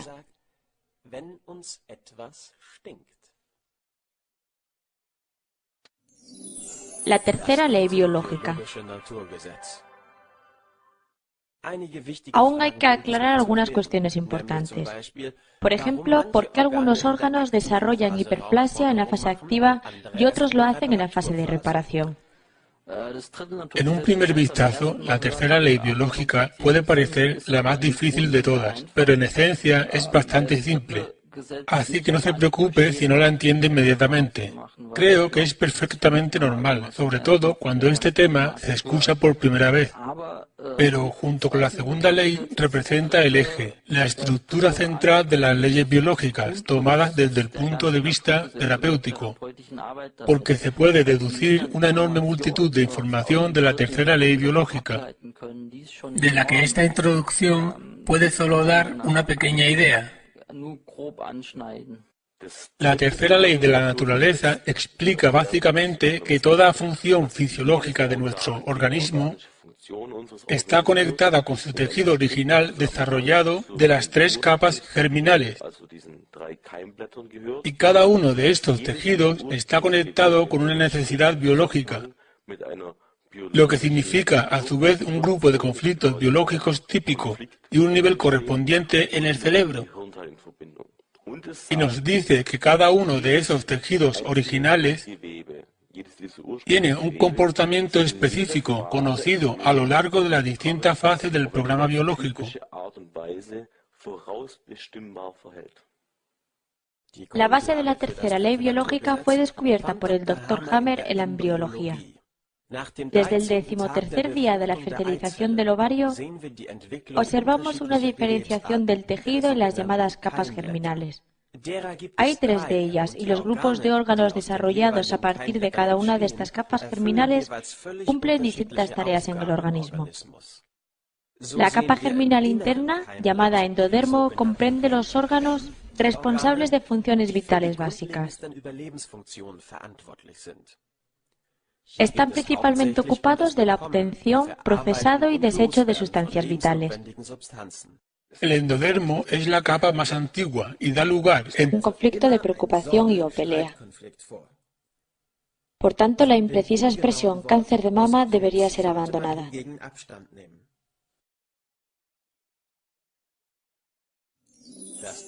La segunda ley biológica. La segunda ley es de capital importancia en el trabajo práctico con las leyes biológicas. Se deriva del funcionamiento normal del sistema nervioso autónomo, que regula todos nuestros procesos somáticos, basándose en nuestras sensaciones y sin nuestra intervención voluntaria.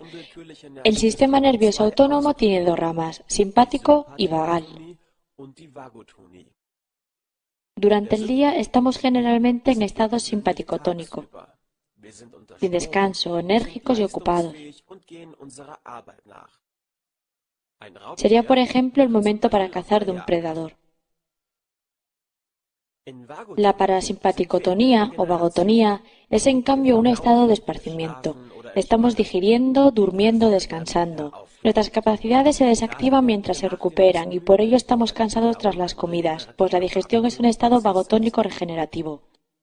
Simpaticotonía y vagotonía son antagonistas, se neutralizan y se suceden una a otra con un ritmo regular.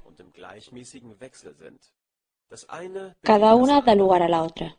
Por ejemplo, si estamos activos hasta altas horas de la noche en el fin de semana, es decir, en simpaticotonía, con cortos periodos vagotónicos de descanso, lo compensaremos con otros fines de semana de vagotonía prolongada. Dormiremos lo necesario como para restaurar el equilibrio. Las condiciones físicas que solíamos considerar anormales comienzan en el momento en que ocurra un importante conflicto, poniendo nuestra vida y rutina patas arriba. Podemos observarlo en el ejemplo del ratón, que se encuentra bajo amenaza mortal. De pronto se activa la simpaticotonía total, pues la vida está en peligro y no hay tiempo para el descanso. Esto es lo que llamamos la fase de conflicto activo. Los signos clínicos pueden ser verificados por cualquiera y un médico no necesita instrumentos.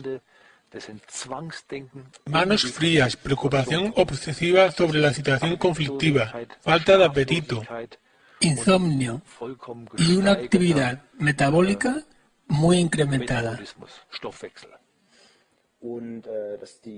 También hay niveles elevados de hormonas del estrés, como cortisol, liberado por las glándulas adrenales.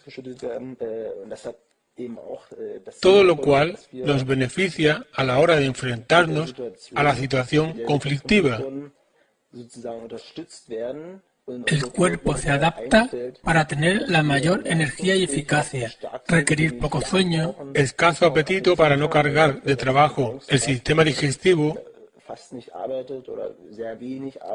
y a la vez proveer de un gran suministro de energía dirigido a resolver el conflicto tan rápido como sea posible. Si esto continúa por semanas o meses, el paciente perderá peso y se le verá enfermizo. Esto es lo que llamamos la fase simpaticotónica. En el ejemplo concreto del conflicto de miedo a la muerte, los alveolos pulmonares también pasan a simpaticotonía, lo que conlleva una mejora en la captación de oxígeno. El ratón alcanza la resolución del conflicto inmediatamente después de haber logrado escapar con vida, cuando está en lugar seguro o cuando no detecta más peligro. Su cuerpo entra en vagotonía, descansa y recupera sus capacidades. Los síntomas de la fase activa desaparecen. El ratón se encuentra agotado y débil. No hay nada extraordinario en esto, pero comparémoslo a un equivalente humano enfrentado a un diagnóstico letal. Este entrará también en simpaticotonía total. Todos sus pensamientos se dirigen únicamente a su conflicto. Sus manos están frías, es incapaz de comer, y con su conflicto aún sin resolver permanece en simpaticotonía durante la noche. Lo que le hace casi imposible dormir, pues en términos biológicos debe escapar de un peligro mortal. Debido a la actividad incrementada de sus alveolos, su respiración funciona muy bien. Si esta condición persiste durante medio año o un año entero manteniendo una intensidad constante, el paciente nunca logrará tener descanso suficiente y se consumirá, lo que puede resultar en caquexia y muerte. Generalmente aprendemos a vivir con nuestros conflictos. En ese caso, pierden intensidad y a veces sencillamente lo olvidamos por completo. Así que por favor no se asuste pensando, ¡socorro! ¿Qué pasa si tengo conflictos activos ahora mismo? Oh no, me consumiré o algo parecido. Con seguridad reconocería un conflicto de tal intensidad que pudiera causarle consunción. Y entonces no tendría tiempo de preocuparse por ese tipo de cosas. Cuando aún tengo tiempo de preocuparme por esas cosas, es que mis conflictos no son tan intensos. Cuando experimento conflictos realmente serios, mis pensamientos giran sobre ellos noche y día, e intento arreglar las cosas o superar mi conflicto. No puedo concentrarme en nada más. Al mismo tiempo, la actividad constante de las células de los alveolos pulmonares lleva a su proliferación y a la hiperplasia, aumento de tamaño, y en la siguiente visita al médico, esto será diagnosticado como metástasis pulmonar. El cáncer se ha extendido ya a los riñones. Este diagnóstico, por supuesto, exacerbará el miedo del paciente a morir. La continua consunción sigue debilitando al paciente día a día. Y todos pensarán erróneamente que es el cáncer lo que le ha debilitado, hasta que su vitalidad se va desvaneciendo. Pero la verdad es que el estrés permanente le priva del necesario descanso. Sigue continuamente gastando todos sus recursos y energía sin restaurarlos. Prudentemente, el médico establece un diagnóstico devastador que a nadie deja duda de su sabiduría. Porque si el paciente muere y será solo por ese shock, todos dirán, ¿cómo previó el doctor? Pero si salva al paciente, sin embargo, entonces quedará como un genio, Eugene Roth. Ahora supongamos que nuestro paciente, tras un mes, es tranquilizado por su médico por la razón que sea. Esta resolución de su conflicto le lleva a entrar en vagotonía, que en este caso es al mismo tiempo una fase de reparación o curación. Un mes de simpatía